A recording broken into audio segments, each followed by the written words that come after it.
Y vamos a ir ahora con otra de las entrevistas que tenemos preparadas para la mañana del día de hoy. Le voy a dar la bienvenida al señor Fabio Pircho, que ha tenido la gentileza de acercarse en esta mañana. ¿Qué tal? ¿Cómo estás vos? ¿Cómo andás? Bueno, muy buenos días, José Luis. Muy bien y muchas gracias por invitarme. No, es un gusto tenerte aquí en la radio, porque bueno, mañana arranca un nuevo programa en NTV Navarro, Canal 4 o 302 HD. Vamos a aprovechar, ya que estamos, para que podamos difundir este programa que va a arrancar mañana, aparte también una fecha tan especial y tan conmemorativa para todos los argentinos. Contanos un poco cómo se llama, en qué va a consistir. Bueno, José Luis, el programa se llama Nuestros Orígenes, Cultura Gaucha, y aprovechando que mañana es 10 de noviembre, Día de la Tradición, que se conmemora justamente por la fecha del natalicio de José Hernández, escritor de nuestro Martín Fierro, que es nuestra Biblia gaucha. Así que bueno, elegimos ese día para arrancar 21:30, ya que estamos en el mes de la tradición, ir reforzando los conceptos. En lo que se trata el programa, en principio, es de conceptos básicos de lo que es cultural y educativo. En las primeras facetas hablamos del Fortín, hablamos de lo que es el Día de la Tradición, de lo que es el Día Nacional del Gaucho, de lo que es el gaucho, lo que fue en su época, porque no nos olvidemos, José Luis, que todas las etapas de nuestra patria fueron hechas por el gaucho. O sea, el caballo y el gaucho es un sinónimo de libertad y de patria. Bien,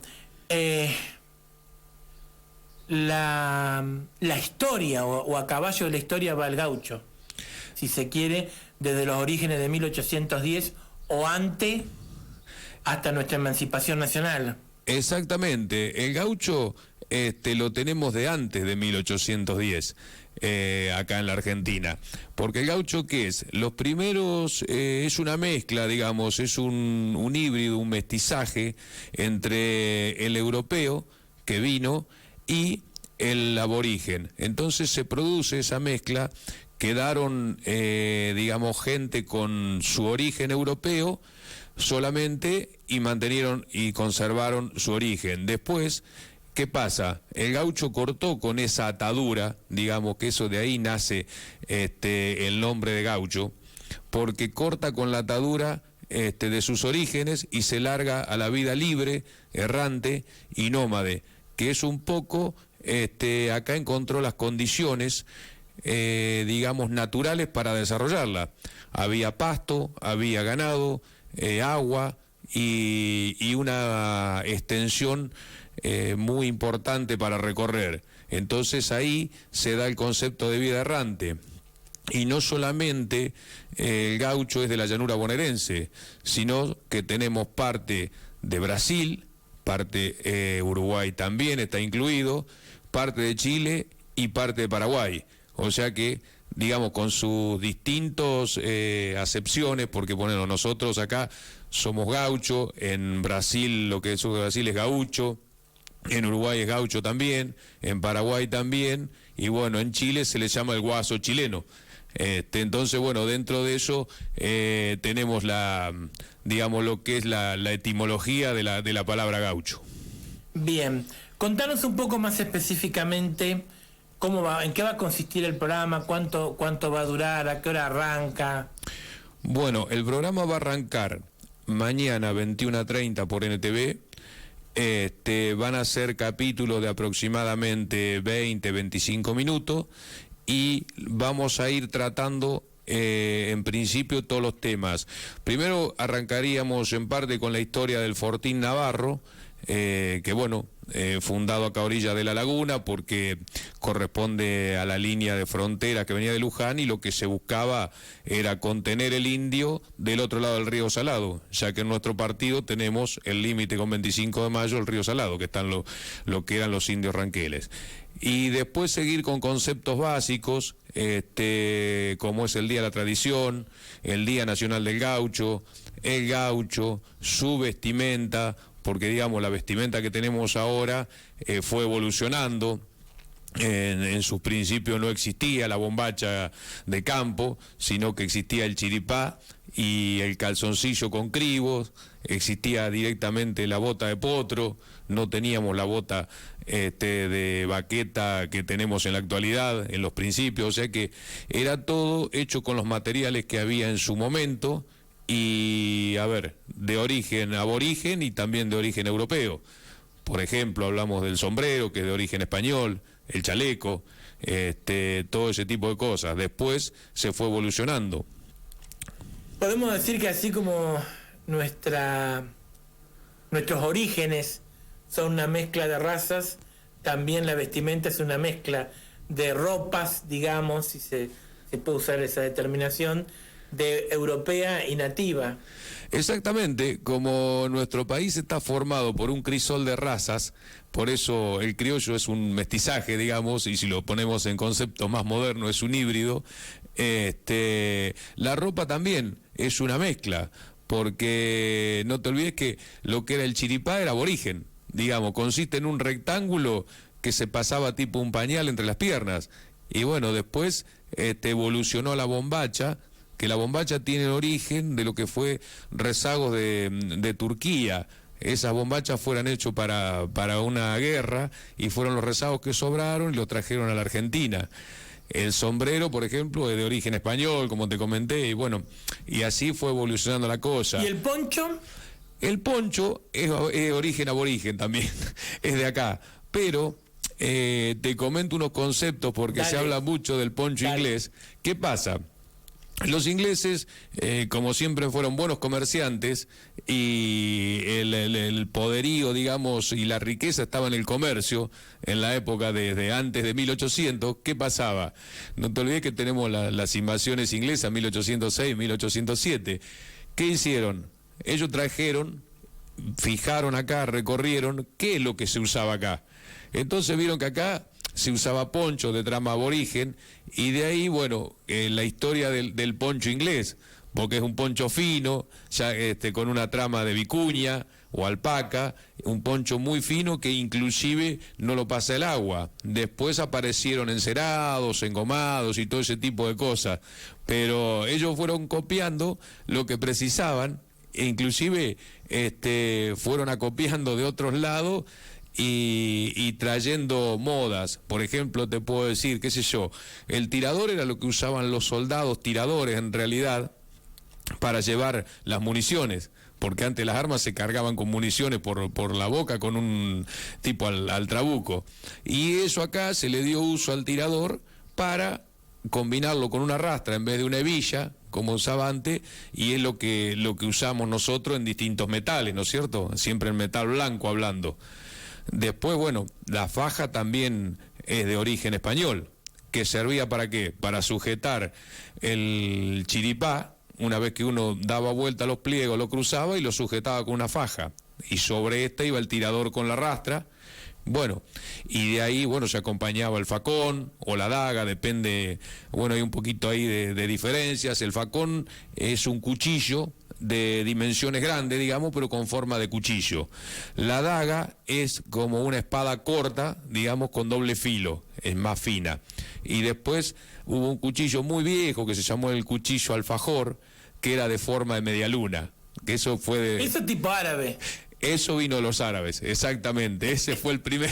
lo que pasa es que no es algo que no se usó prácticamente, pero es una cosa que se usó mucho en lo que es los mataderos. Por el tema de que servía para cuerear. Bien, Fabio, dos preguntitas finales. La primera, estamos hablando fuera de micrófono, ¿no? Y vos me hacías toda una recorrida por los lugares que Navarro tiene. ¿Podés contarnos esa recorrida que hacíamos mientras charlábamos?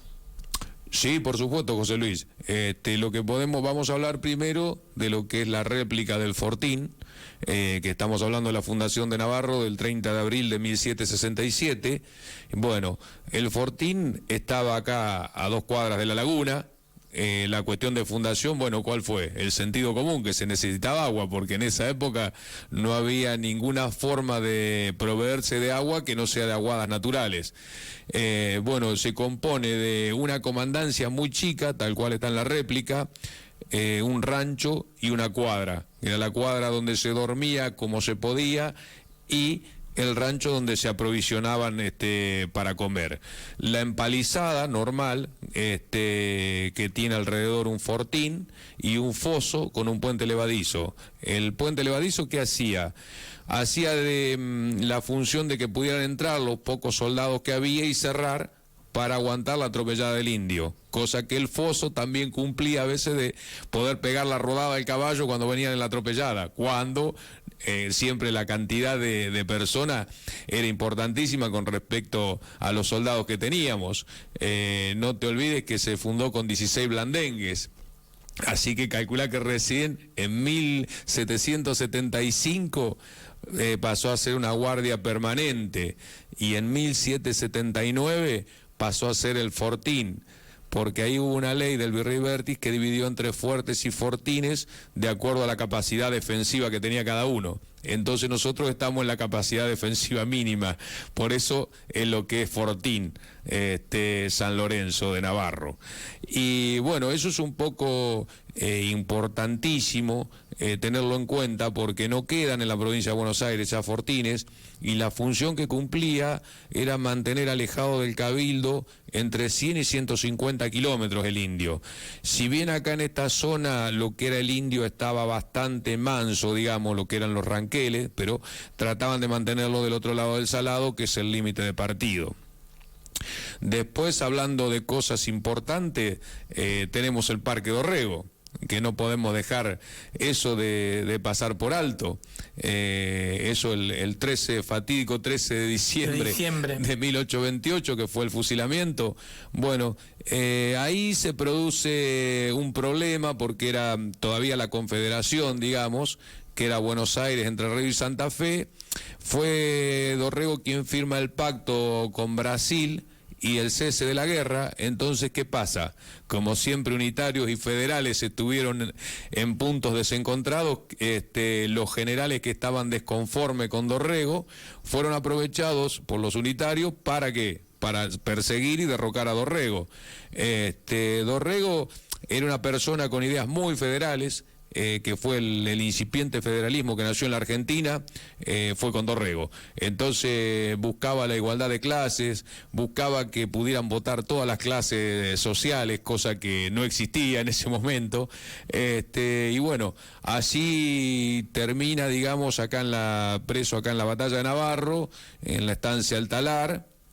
Y bueno, ahí está el monumento histórico donde fue el fusilamiento, y ahora bueno, con la ambientación que hay quedó, pero para hacer un recorrido excepcional, porque te comento, y vos lo has visto cuando se inauguró, que estuvimos ahí, quedó con un break adentro, que fue la representación de ese break en la mesa, donde estaba escribiendo sus últimas cartas, que escribió a su esposa Angelita, y le escribió a López de Santa Fe para que no tomaran represalias por lo que iba a pasar con él, que exactamente eso lo escribió una hora antes de ser fusilado.